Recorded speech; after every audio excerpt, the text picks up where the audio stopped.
지금 주택시장에는 무슨 일이 벌어지고 있는 걸까요? 이사한 지 석 달이 넘었는데 아직 짐을 풀지 못하고 있는 박모 씨. 법원의 강제 집행으로 전세로 살던 집에서 갑자기 쫓겨나면서 짐도 제대로 정리하지 못했습니다. 이게 지금 그대로 집행관들이 이렇게 비닐에다 싸서 갖다 처박아둔 거 지금 갖다가 풀지도 못하고 지금 이러고 있는 거예요. 그날을 생각하면 아직도 몸이 떨린다는 박 씨. 가정살림. 아니 아침에 밥 해먹고 그리고 나갔는데 냉장고 음식이니 뭐니 싹 쓸어서 이렇게 처박아 버렸으니까. 외출하셨을 때 입었던 옷 말고 그렇죠. 아무것도 없는 거예요. 아무것도 없는 거예요. 세입자 박 씨에게는 대체 무슨 일이 일어났던 것일까? 자기 마음에 안 드니까 이제 무조건 이제 저석에다 오르고 하니까 무조건 내쫓을 생각만 하는 거예요. 2011년 2월 박 씨는 1년짜리 전세 계약을 했습니다. 그런데 1년이 될 때쯤 집주인은 사전 합의 없이 일방적으로 집을 비워달라고 통보한 뒤 계약 종료일에 새로운 세입자와 함께 이삿짐을 가져왔습니다. 집도 안 보고 다른 사람하고 계약했다 그러면서 계약서까지 나한테 내용 증명으로 붙여왔고 그날에 이제 이삿짐을 또 가져온 거예요. 현행 임대차 보호법은 1년 계약을 했더라도 세입자의 거주권을 2년 동안 보장합니다. 박 씨는 입주 초 집주인과 있었던 갈등과 주변 전세 시세가 오른 것이 이유라고 생각해 법정 싸움을 시작했습니다. 세입자를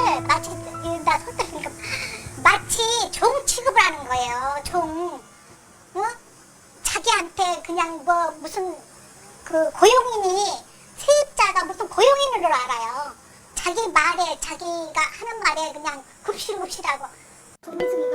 법원은 계약일로부터 2년이 되는 날인 지난 2월까지 집주인은 전세보증금을 박 씨에게 돌려주고 대신 박 씨는 집을 비우라고 결정했습니다.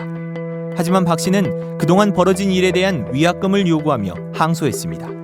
그러자 집주인은 항소심 진행 중에 강제 집행을 신청했고 법원이 이를 받아들여 지난 5월 갑자기 쫓겨나게 된 겁니다. 박 씨는 당장 들어갈 전셋집을 급히 구했는데 이번에는 전에 살던 세입자가 보증금을 못 받았다면서 주소를 옮기지 않았습니다. 문제를 해결하겠다던 집주인은 연락이 어렵습니다. 저는 불안하죠 지금. 그러니까 짐도 못 풀고 지금 하루하루가 또 이런 거예요. 사실 이 집이 이렇게 불안하니까 전세를 구하러 제가 다닙니다. 다니는데 없어요. 전세가 없어요 지금. 가을 이사철을 앞둔 요즘 전세 시장에서 세입자는 더욱 약자가 되고 있습니다. 아파트 10곳 가운데 7곳에서 전세 가격이 매매 가격의 60%를 넘어섰고 서울과 수도권은 11년 만에 최고 수준으로 뛰었습니다. 올가을 최악의 전세 대란이 올 것이란 전망에 세입자들은 마음만 급합니다. 남편 직장과 아이들의 학교 때문에 전세를 찾고 있는 김옥숙 씨도 석 달째 집을 구하지 못하고 있습니다. 네, 짐이 좀 많으니까 전세가 또 일단 딱 2개뿐이 없는 건가요? 2개밖에 없어요. 근데 매일 물건을 검토해도 물건이 안 나와요. 왜 그렇죠? 왜 물건이 안 나와요? 나오면은 또 금방 또 진행이 돼버려서 선택에 할 수 있는 시간이 없고 현실이 그래요.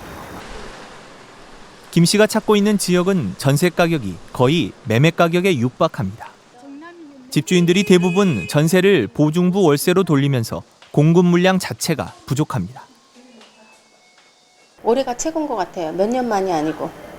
예, 집값하고 서울에 항상 전세 가격이 쌀 때는 50% 정도 됐었던 적도 있거든요. 차츰차츰 올라오는 게 지금 80%, 90%까지 올라왔거든요. 이렇다 보니 집도 보지 않고 일단 계약금을 맡기고 기다리는 세입자들까지 있습니다. 심지어는 정말로 아닌 게 아니라 역세권 같은 데는 보지도 않고요.